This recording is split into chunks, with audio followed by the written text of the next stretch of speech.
আমেনা তুমি তো একজন গৃহিণী মহিলা, আমি হইলাম ব্যবসায়িক মহিলা। কত বাচ্চা জীবনে দেখেছি, আরবের বাচ্চাদেরকে দেখেছি, আজমের বাচ্চাদেরকে দেখেছি, তাইফের বাচ্চা, মক্কার বাচ্চা, মদিনা এলাকার বাচ্চাদেরকে আমি হালিমা দেখেছি। কিন্তু তোমার পোলা মুহাম্মদের মতো এত সুন্দর আমি হালিমা তো সাদিয়াও জীবনে কোনোদিন দেখি নাই। বলেন না সুবহানাল্লাহ। একটু রিভাব দেন, রিভাব দেন। এবার আব্দুল মুত্তালিব ডাক দিয়া বলেন, এ হালিমা, তুমি তো একজন আরবের ব্যবসায়িক, আমি হইলাম কাবার সভাপতি।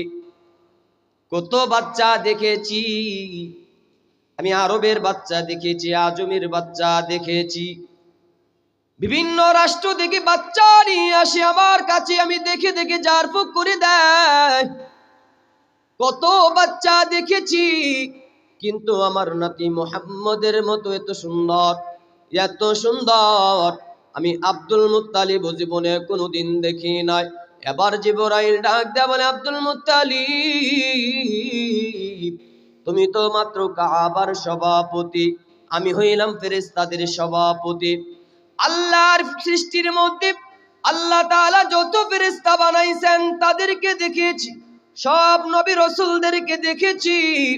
আমি জিবরাইল আসমানের সৃষ্টিকে দেখেছি, জমিনের সৃষ্টি দেখেছি, পানির উপরে পানির নিচে যত সৃষ্টি আছে আমি সব সৃষ্টি দেখেছি।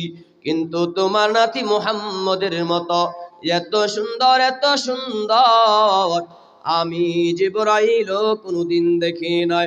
এবার আল্লাহ ডাক দেয়া বলে, জিবরাইল, তুমি তো মাত্র ফেরেশতাদের সভাপতি, আমি আল্লাহ তাআলা তোমাকে বানাইছি। আমি আল্লাহ যাদেরকে বানাই তুমি তাদেরকে দেখো, যাদেরকে বানাই না তুমি তাদেরকে দেখতে পারো না।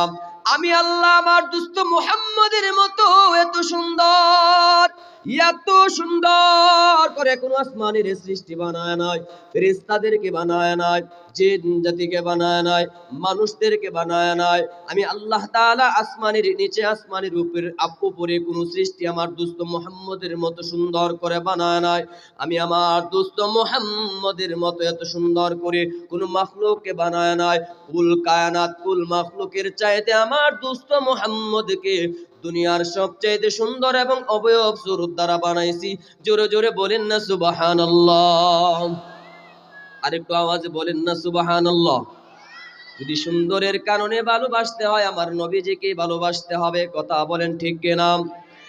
আমার বাবাজিরা কবি বলেন, মুহাম্মাদুন বাশারুন লাইসা কাল বাশারি হুয়া ইয়াকুতু ওয়ান নাসু কাল হাজারি ওয়া আহসানা মিনকা লাম তারা কাত্তু আইনি ওয়া আহসানা মিনকা লাম তালিদিন নিসাউ খুলিকতা মুবাররাআন মিন কুল্লি আইবিন কাআন্নাকা কদ খুলিকতা কামা তাশাউ।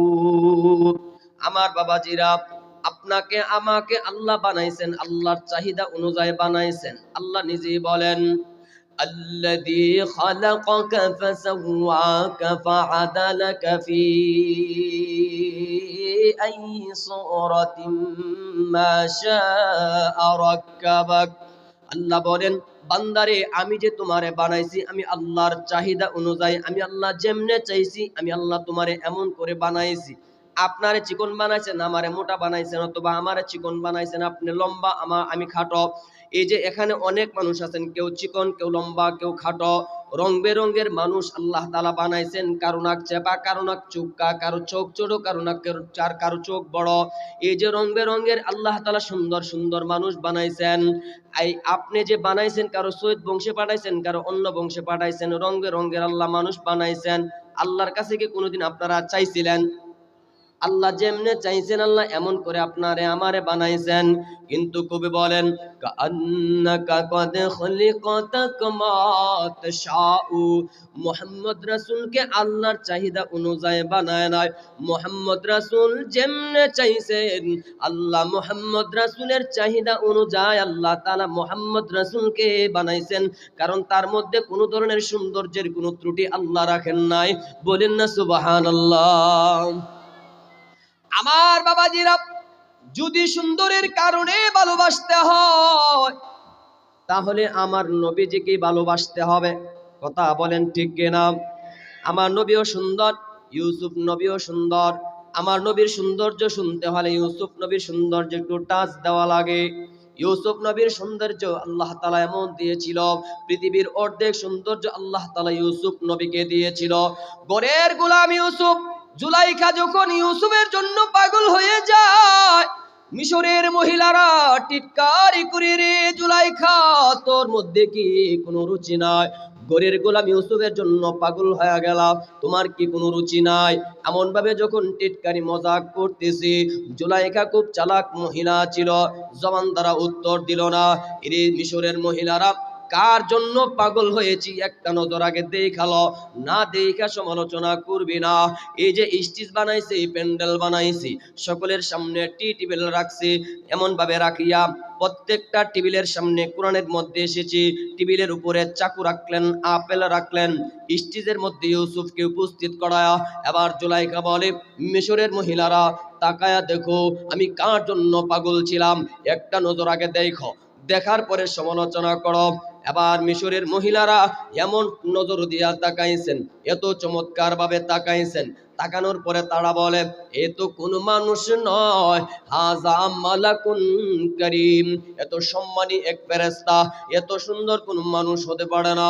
সমালোচনা যারা করত এতটা মনোযোগ দিয়া ইউসুফ নবীর চেহারা দেখতেছে, মনোযোগ দেখিয়া এবার জুলাইখা বললেন, চাকু রাখলাম, আপেল রাখলাম, চাকু দিয়া আপেল কাটো। আল্লাহু আকবার। চাকু দিয়া আপেল কাটতে গিয়া তারা তাদের আঙ্গুলকে পর্যন্ত কেটে দিয়েছে, বলতে পারে না আপেল কাটতেছে নাকি আঙ্গুল কাটতেছে। আমার বাবাজিরা, মুহাদ্দিসিনে কেরাম বলে, দুনিয়ার মানুষরে, মিশরের মহিলারা ইউসুফ নবীর সৌন্দর্য চেহারা দেখিয়া তারা তাদের আঙ্গুলকে কেটে দিয়েছে, বলতে পারে না। ওই সমস্ত মহিলারা যদি আমাদের নবী, বিশ্ব নবী রাহমাতাল লিল আলামিন নবীর দেখতো, একটা নজর যদি তারা দেখতো, আমার নবীর সুন্দর চেহারা এতটা মনোযোগ দিয়া তাকাইতো, তারা এতটা মনোযোগ দিয়া দেখতো, দেখার সময় তারা যদি তাদের কলিজা পর্যন্ত কেটে দিত, তারপরে বলতে পারতো না আপেল কাটতেছে নাকি কলিজা কাটতেছে। জোরে জোরে বলেন না সুবহানাল্লাহ। আরে ইউসুফ নবীর চেহারা দেখে কেটেছে হাতে শত নারী, যার প্রেমে জুলেখা রানী ছেড়েছে ঘর বাড়ি। সে ইউসুফ যদি হয় এত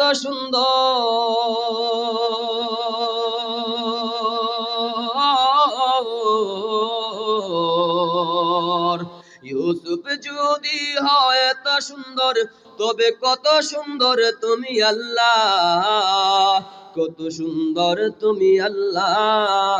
বলেন না আল্লাহু আকবার। সর্বকালের সর্বশ্রেষ্ঠ মহামানব আহমদ, যার প্রেমেরই সুধা পেয়ে মুগ্ধ বিশ্ব জগৎ, সেই আহমদ যদি হয় এত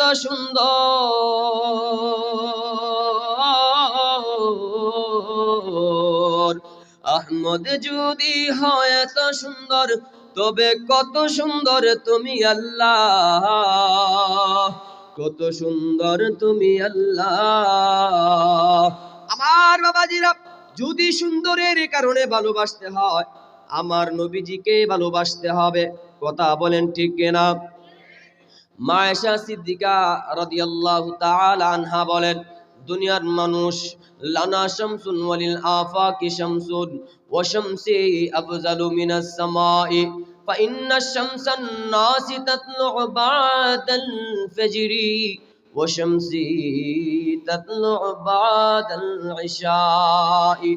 আমার বাবাজিরা, মা আয়েশা সিদ্দিকা বলেন, দুনিয়ার মানুষ, তোমাদের জন্য একটা সূর্য রয়েছে, আমি আয়েশার জন্য একটা সূর্য রয়েছে। তোমাদের সূর্যটা আসমানে উদিত হয় ফজরের পরে, আর আমি আয়েশার সূর্যটা যেটা রয়েছে এটা আমার ঘরে উদিত হয় এশারের পরে। আমার ঘরে আলো থাকে না, লাইট থাকে না, অন্ধকার অবস্থায় আমার স্বামী মুহাম্মদ রাসূল যখন আমার ঘরে প্রবেশ করে রে, আমার অন্ধকার ঘরটা নবীর সুন্দর চেহারার আলো দিয়া এত আলোকিত হয়ে যায়, নবীর সুন্দর চেহারার আলো দিয়া আমার ঘরটা এত আলোকিত হয়ে যায়, বলে আমার ঘরে সুইয়ের ছিদ্র দিয়া যদি কোনো সুতা ঢুকানোর প্রয়োজন হয়, নবীর সুন্দর চেহারার আলো দিয়া আমার সুইয়ের ছিদ্র দিয়া সুতা পর্যন্ত ঢুকাইতে পারতাম। বলেন না সুবহানাল্লাহ। যদি সুন্দরের কারণে ভালোবাসতে হয়, আমার নবীজিকে ভালোবাসতে হবে। কথা বলেন ঠিক কিনা? 2 নাম্বার, মানুষ মানুষকে ভালোবাসে কামালিয়ত। যোগ্যতা থাকলে মানুষ মানুষকে মোহাব্বত করে ভালোবাসে। যোগ্যতাবান ইঞ্জিনিয়ার, যোগ্যতাবান ডাক্তার, যার মধ্যে যোগ্যতা আছে তারে মানুষ মোহাব্বত করে ভালোবাসে। কথা বলেন ঠিক কিনা? যদি যোগ্যতার কারণে ভালোবাসতে হয়, তাহলে আমার নবীজিকে ভালোবাসতে হবে। আমার বাবাজিরা, কেমন যোগ্যতাবান নবী আমার! আরে এমন একজন নবী আল্লাহ আমাকে আপনাকে দিয়েছেন, যার ইশারার মাধ্যমে চন্দ্র পর্যন্ত দ্বিখণ্ডিত হয়ে যায়। নবীজি এমন একজন যোগ্যতাবান নবী, যার ইশারার মাধ্যমে চন্দ্র পর্যন্ত দ্বিখণ্ডিত হয়ে যায়।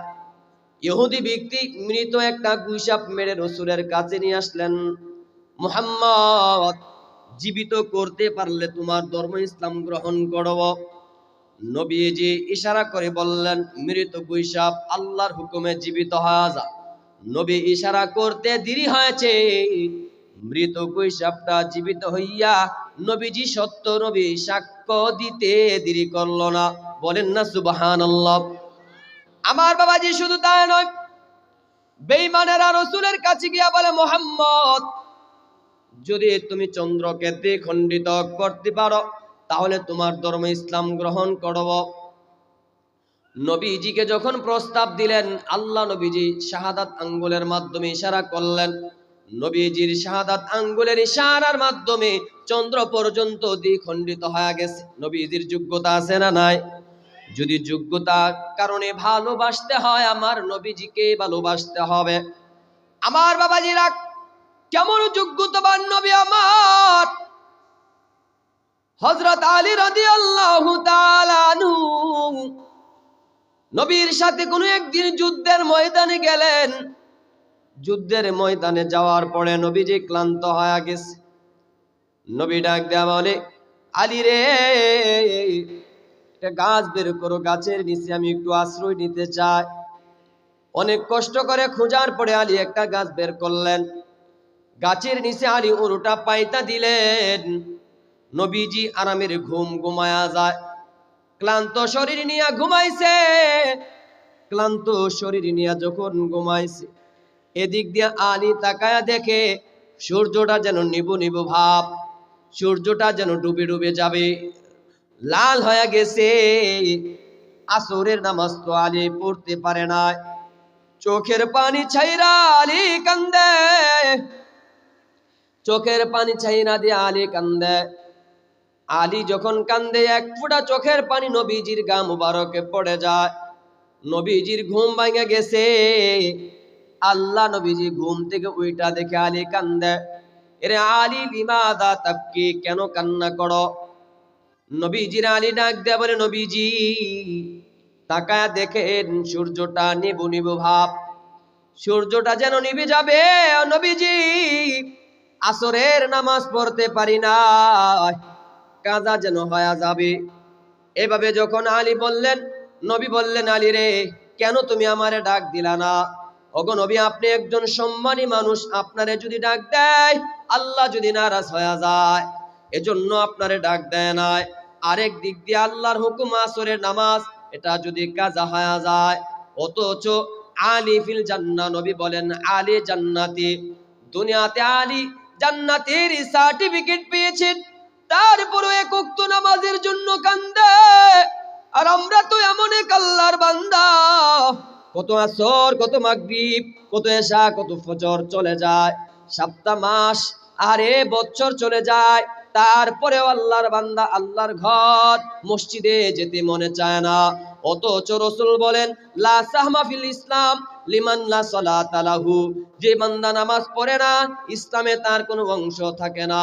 রাসূল বলেন, আউয়ালু মা ইউহাসাবু বিহিল আবদু ইয়াউমাল কিয়ামাতিস সালাহ, হাসরের ময়দানে সর্বপ্রথম নামাজের হিসাব হবে, সর্বপ্রথম আপনার থেকে আমার থেকে নামাজের হিসাব নেওয়া হবে।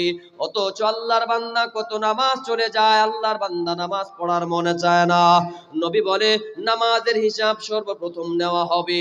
যেই নবীর মাধ্যমে নামাজ এসেছে সেই নবী উপস্থিত, তারপর আলী চোখের পানি ছাইরা কান্দে।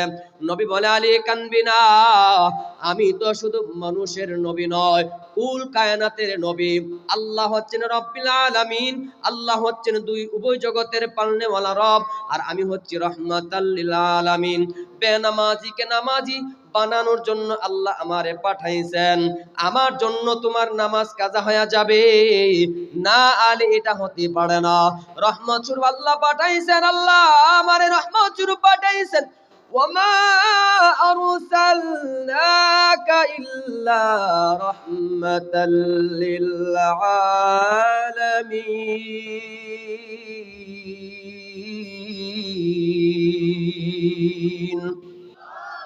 ওরে আলী, রহমত স্বরূপ আল্লাহ আমারে পাঠাইছেন, আমার জন্য নামাজ কাজা হয়ে যাবে না, এমনটা হবে না। আল্লাহু আকবার। আলী যখন কান্দে, নবী বলে, আলী কাঁদবি না, কাঁদবি না। সূর্যটার দিকে তাকায় নবী বললেন, সূর্য, আসরের সময় তুমি যে স্থানে ছিলা ওই স্থানে চলে যাও। নবীজি ইশারা করে সূর্যটারে বলতে দেরি হয়েছে, সূর্যটা আসরের স্থানে চলে যাইতে দেরি করে নাই। জোরে জোরে বলেন না সুবহানাল্লাহ। আই খতমে রাসূল ফখরে উমম শাহে মদিনা, दिखला दे मुझे मंजर गुलजारे मदीना। अल्लाह ने तुमको अपना ही महबूब बनाया, मेराज की सबदारी खुदा तुमको दिखाया। हर साल में हाजी चले जा राहे मदीना, दिखला दे मुझे मंजर गुलजार मदीना, दिखला दे मुझे मंजर गुलजार मदीना। যদি যোগ্যতার কারণে ভালোবাসতে হয় তাহলে আমার নবীজিকে ভালোবাসতে হবে। কথা বলেন ঠিক কিনা? আমার নবীর মতো যোগ্যতাবান কোনো মানুষ হতে পারে না। সংক্ষেপ করে আমার বাবাজি বলতেছি, যদি যোগ্যতার কারণে ভালোবাসতে হয় আমার নবীজিকে ভালোবাসতে হবে। আমার বাবাজিরা, 3 নাম্বার মানুষ মানুষকে ভালোবাসে নওয়ালিয়ত। উপকার করলে মানুষ মানুষকে ভালোবাসে, মোহাব্বত করে।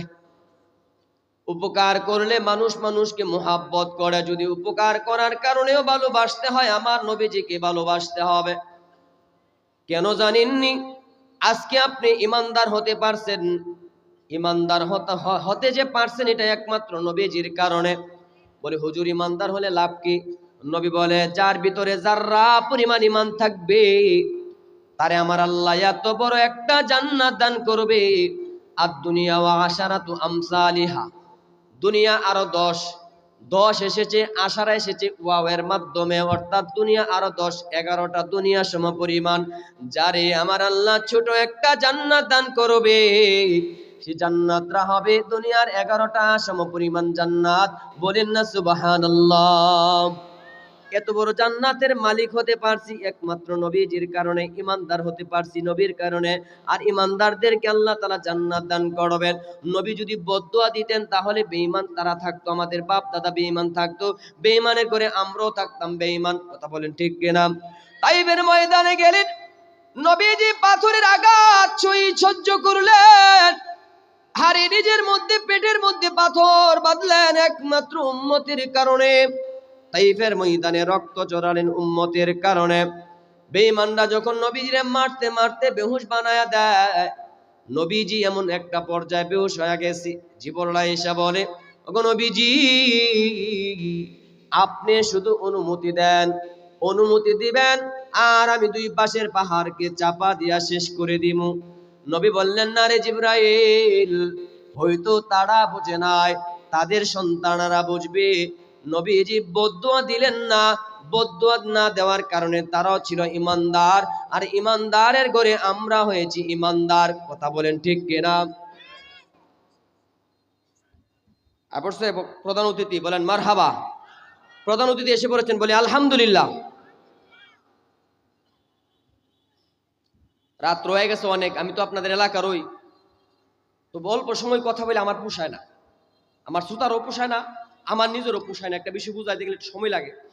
যাই হোক, একটু একটু করে করবো, এখানে একটু করবো, আর বাকি একটু আরেক মাহফিলে করবো না। সব যদি এক মাহফিলে করি, তারা তো বহুত বাকি আছে। তো বলতেছিলাম, 4 তারিখে আমাদের মোহাম্মদিয়া মাদ্রাসায় মাহফিল, 4 জানুয়ারি, সেখানে আপনাদেরকে দাওয়াত, যাবেন আপনারা।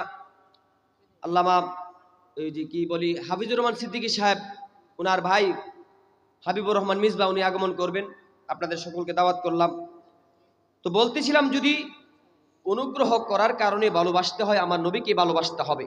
কারণ আমাদের জন্য রসুল যে পরিমাণ ত্যাগ স্বীকার করেছেন, আর কেউ অন্য কেউ আমাদের প্রতি এত ত্যাগ স্বীকার করে নাই। কথা বলেন ঠিক কিনা? 4 নাম্বার, মানুষ মানুষকে ভালোবাসে কারাবিয়ত, রক্তের সম্পর্ক থাকলে।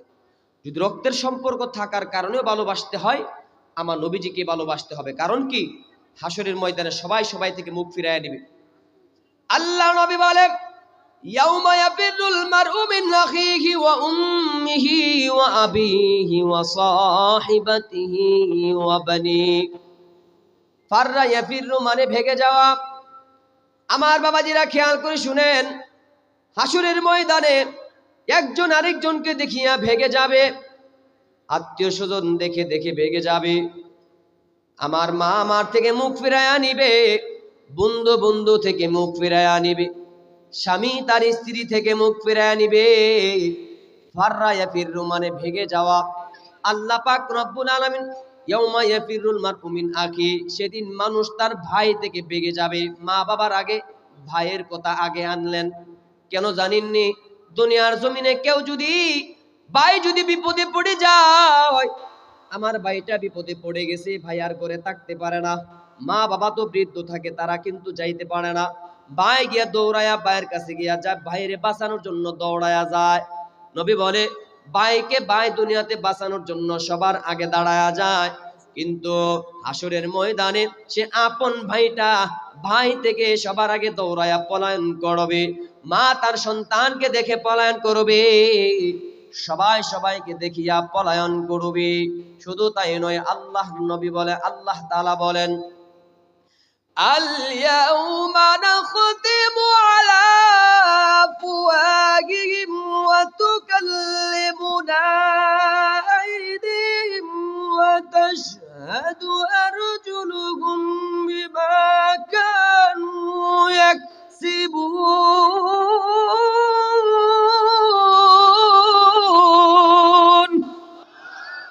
আল্লাহ বলেন, বান্দা, মাতা পিতা তো দূরের কথা, মাতা পিতা তো দূরের কথা, সেদিন জবানটার মধ্যে মোহর মেরে দেওয়া হবে। ওয়া তুকাল্লিমুনা আইদিহিম, বান্দারে হাত সেদিন কথা বলবে, ভালো করে থাকলে পক্ষে বলবে, খারাপ করে থাকলে বিপক্ষে বলবে।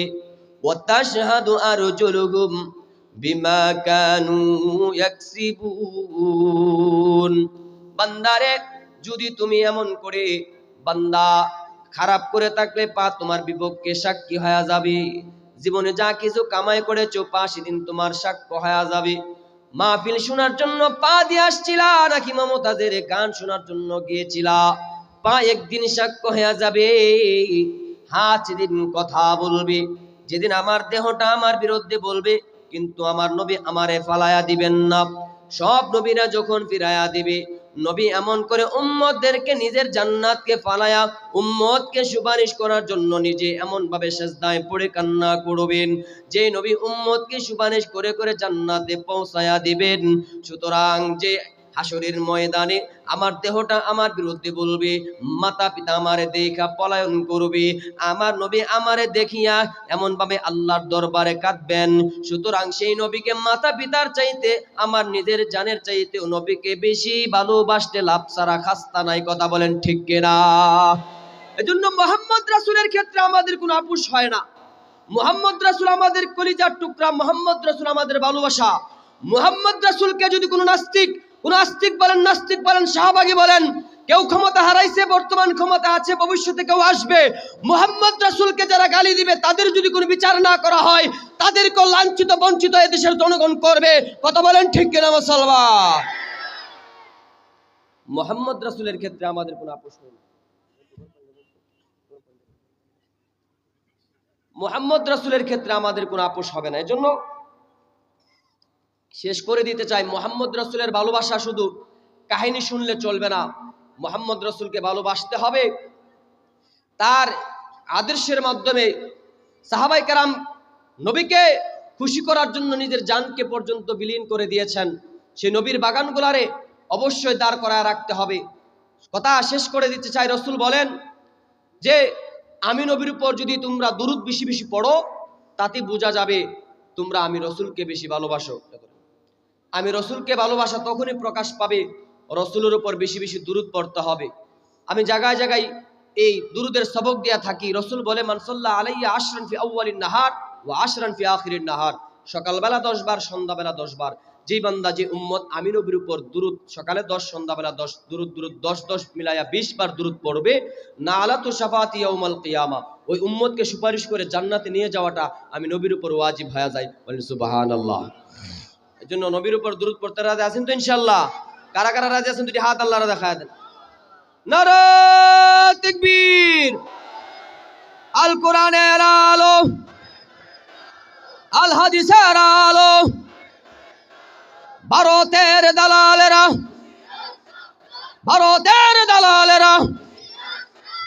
বিশ্ব নবীর শত্রুরা, নারা তাকবীর। এজন্য নবীর বাগানগুলা টিকিয়ে রাখতে হবে। মাহফিলের জন্য অনেক ভাই দান করেছেন মাদ্রাসার মধ্যে, নাকি আর কে আছে? রাসূলুল্লাহি ওয়া খাতামান নবিয়্যিন।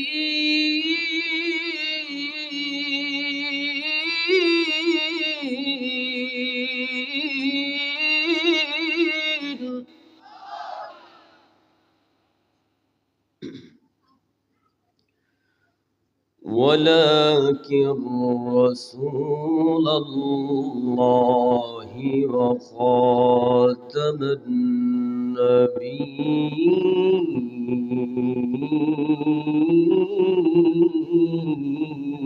النبيين.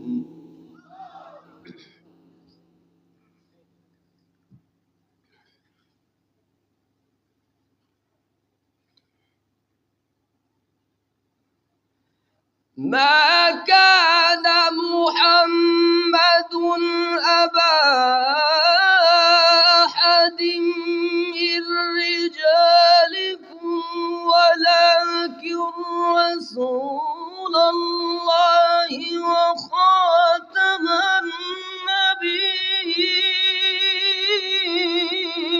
النبيين.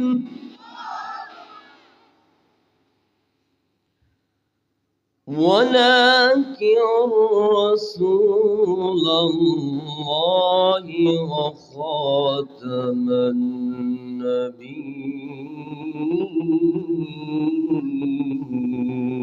النبيين. قال النبي صلى الله عليه وسلم لا يؤمن أحدكم حتى أكون أحب إليه من والده وولده والناس أجمعين أو كما قال عليه الصلاة والسلام সকলে দুরূদ ইব্রাহিম পড়েন اللهم صل على محمد وعلى آل محمد كما صليت على إبراهيم وعلى آل إبراهيم إنك حميد مجيد اللهم بارك على محمد وعلى آل محمد كما باركت على إبراهيم وعلى آل إبراهيم إنك حميد مجيد हर लहज़ाए मोमिन का नई शान नई यार गुफ्तार में किरदार में अल्लाह की बुरहान गुफ्तार में किरदार में अल्लाह की बुरहान क़हारियु गफ़्फ़ारियु क़ुद्दूसियु जबरूत ये चार अनासिर हूँ तो बनता है मुसलमान हमसाया जिब्रील अमी बंदा खाकी हमसाया जिब्रील अमी बंदा खाकी है उसका नशीमन न बुखारा न बदख्शा है उसका नशीमन न बुखारा न बदख्शा ला इलाहा जोर ला इलाहा ओ ला इलाहा इल्लल्लाह ला इलाहा ओ ला इलाहा इल्लल्लाह لا إله إلا الله محمد رسول الله صلى الله عليه وسلم الحمد لله আল্লাহ তাআলার লক্ষ কোটি শুকর যে আল্লাহ সুবহানাহু ওয়া তাআলা আপনাকে আমাকে আজকের একটি জান্নাতি বাগান মাহমুদিয়া হাফিজিয়া মাদ্রাসা যুব সমাজের উদ্যোগে সপ্তমতম বার্ষিক দস্তরবন্দি সম্মেলন আজকের সম্মেলনের সম্মানিত সভাপতি জাতির শ্রেষ্ঠ সন্তান উলামায়ে কেরাম তোলাবায়ে আজিজ সামনে উপবিষ্ট মুরব্বী বাবারা যুবক ভাইরা পর্দার আড়ালের শ্রদ্ধেয় মা ও বোনেরা আল্লাহ তাআলার শুকর আল্লাহ তাআলা ফিতনা ফাসাদের জামানাকে অপেক্ষা করে আল্লাহর লক্ষ কোটি বান্দা থেকে আপনাকে আমাকে জান্নাতি মজমাতে আসবার বসবার তৌফিক দিয়েছেন অন্তর থেকে সকলে বলি আলহামদুলিল্লাহ সম্মানিত প্রিয় উপস্থিতি উলামায়ে কেরাম প্রধান অতিথি উনি আসবেন কলরবের মুফতি সাইদ আহমদ দামাত বারাকাতুহুম উনি আসবেন ওনার আগে আমি তো আপনাদের এলাকার সেই হিসাবে কিছু কথা বলার চেষ্টা করব যে হাদিস পড়েছি এটাকে সামনে রেখে কারণ বর্তমান আমাদের ইমান দুর্বল ইমান আমাদের সঠিক পরিপূর্ণ ইমানদার আমাদের ভিতরে এমন মুসলমান আছে গুরু খাওয়াইনা মুসলমান কিন্তু পরিপূর্ণ সঠিক মুসলমান বিরল সমাজে পাওয়াটা বড় কঠিন গুরু খাওয়াইনা মুসলমান এখন অভাব নাই তো সেজন্য পরিপূর্ণ মুসলমান হতে হলে পরিপূর্ণ ইমানদার হতে হলে রাসূল বলেন তুমি যদি পরিপূর্ণ ইমানদার হতে চাও পিতার চাইতে মাতার চাইতে বাবার চাইতে ছেলের চাইতে মেয়ের চাইতে বন্ধু বান্ধব আত্মীয় স্বজন বিবি বাল বাচ্চা যারা আছে সকলের চাইতে এমনকি তোমার নিজের জানের চাইতেও আমি নবীকে বেশি ভালোবাসতে হবে বলেন সুবহানাল্লাহ হযরত ওমর রাদিয়াল্লাহু তাআলা আনহু বললেন ইয়া রাসূলুল্লাহ আমি তো আপনারে খুব ভালোবাসি দুনিয়ার সম্পদ চাইতে মাতা পিতার চাইতে আপনারে বেশি ভালোবাসি রাসূল বললেন তুমি এখনো পরিপূর্ণ মুমিন হতে পারো নাই আল্লাহ রাসূল যখন এই কথা বললেন ওমর বললেন ইয়া রাসূলুল্লাহ আমি আমার নিজের জানের চাইতেও আপনাকে বেশি ভালোবাসি রাসূল বললেন তোমার ঈমানটা পূর্ণ হয়েছে বলেন সুবহানাল্লাহ তো যে রাসূল আমাদের নিজের জানের চাইতেও ভালোবাসার পাত্র আজকে সেই রাসূলকে গালি দিলে বিচার হয় না নেতা নেত্রীকে গালি দিলে সকালবেলা গালি দিলে কয়েক ঘন্টার ভিতরে তাকে গ্রেফতার করা হয়েছে তো বোঝা গেল যিনি রাষ্ট্র চালায় তারাও মুসলমান, ৭০ রাকাত তাহাজ্জুদ গুজার নেতা নেত্রীরা রাষ্ট্র চালাইছে, কিন্তু বাবারে গালি দিলে, তার মামা চাচারে গালি দিলে, সকালে গালি দিলে বিকালে গ্রেফতার হয়, কিন্তু কলিজার টুকরা মোহাম্মদ রাসূলকে গালি দিলে তাদেরকে কেন শাস্তি দেওয়া হবে না? নাস্তিকের কেন বিচার হবে না? এই বাংলাদেশের মুসলমান এটা জানতে চায়, কথা বলেন ঠিক কিনা? তো রসুলের ভালোবাসা নিজের জানের চাইতেও যে রসুলকে বেশি ভালোবাসার মাধ্যমে আপনি পরিপূর্ণ ইমানদার হবেন, সেই রসুলকে গালি দিলে আজকে কেন নাস্তিকদেরকে বিচার করা হবে না? শাপলা চত্বর থেকে নিয়ে শাহবাগ পর্যন্ত যত আন্দোলন হয়েছে, কোন একটা আন্দোলন কি আপনারা বলতে পারবেন যে উলামায়ে কেরাম হুজুরেরা চেয়ারম্যানই আর এমপির মন্ত্রীর চেয়ার দখল করার জন্য কোন আন্দোলন করেছে? বাংলাদেশ হেফাজত ইসলাম থেকে নিয়ে যত ইসলামিক রাজনৈতিক দল আছে, আজ পর্যন্ত কোন রাজনৈতিক ইসলামিক দল আজ পর্যন্ত কোন উলামায়ে কেরাম নিজের ক্ষমতা দখল করার জন্য কোন আন্দোলন করেছে? আপনারা কি কোনো প্রমাণ দিতে পারবেন? কখনোই তারা নিজের স্বার্থের জন্য আন্দোলন করে নাই। মোহাম্মদ রাসূলকে যখন কেউ আঘাত করেছে, তার ইজ্জত রক্ষা করার জন্য যেমন শাপলা চত্বরে আমরা রক্ত দিয়েছিলাম, ঠিক তেমন ভাবে ভবিষ্যতে কোনো নাস্তিক যদি আবারও আমার রসুলের ইজ্জত নিয়ে আঘাত করার চেষ্টা করে, তার দাঁত ভাঙ্গা জবাব দেওয়ার জন্য এদেশে লক্ষ কোটি আশিক রসুল, তৌহিদি জনতা, যুবক বৃন্দ, ভাইয়ারা, আশিক রসুলরা প্রস্তুত আছেন, কথা বলেন ঠিক কিনা মুসলমান? এজন্য রসুল বলেন সকলের চাইতে আমি রসুলকে বেশি ভালোবাসতে হবে। এখন প্রশ্ন জাগে, একজন মা তার সন্তানকে এত কষ্ট করে লালন পালন করে, সে সন্তান মার চাইতে রসুলকে কেন বেশি ভালোবাসবে? একজন বাবা নিজের টাকা খরচ করে, এত টাকা খরচ করে সন্তানের পিছনে খরচ করে, সন্তানকে মানুষ করার মতো বাবার নিজের সঞ্চয়ের টাকা, পরিশ্রমের টাকা খরচ করে সন্তানের পিছনে, সেই সন্তান নিজের বাবার চাইতে রসুলকে কেন বেশি ভালোবাসবে? আজকে আমরা কেন শব্দের উত্তর শুনবো? নিজের বাবার চাইতে, মাতার চাইতে, বিবি বাল বাচ্চা, এমনকি নিজের চাইতে রসুলকে কেন বেশি ভালোবাসবো? আজকে আমরা যৌক্তিকভাবে কেন শব্দের উত্তর শুনবো। দুনিয়াতে মানুষ মানুষকে ভালোবাসে 4 কারণে। বলেন, দুনিয়াতে মানুষ মানুষকে ভালোবাসে কয় কারণে? 4 কারণে। 1 নাম্বার জামালিয়ত, সুন্দরের কারণে মানুষ মানুষকে ভালোবাসে। 1 নাম্বার সুন্দরের কারণে মানুষ মানুষকে ভালোবাসে। 2 নাম্বার মানুষ মানুষকে ভালোবাসে কামালিয়ত, যোগ্যতার কারণে।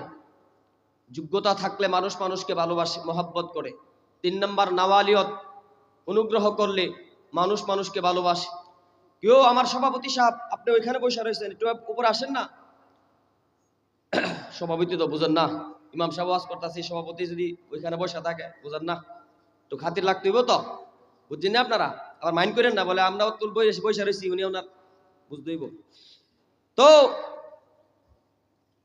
3 নাম্বার মানুষ মানুষকে ভালোবাসে নাওয়ালিয়ত, অনুগ্রহ, অনুগ্রহ করলে মানুষ মানুষকে ভালোবাসে। 4 নাম্বার কারাবিয়ত, রক্তের সম্পর্ক থাকলে মানুষ মানুষকে ভালোবাসে। তো যদি 4টা কারণে আপনি গবেষণা করেন, 4 কারণ গবেষণা করলেই সহজে বুঝে আসবে আমার রসুলই ভালোবাসা পাওয়ার যোগ্য। 1 নাম্বার জামালিয়ত, সুন্দর। পৃথিবীতে যত মানুষ ভালোবাসে, কারণ এর মধ্যে 4টা, এর উপর কোন আর কারণ হতে পারে না।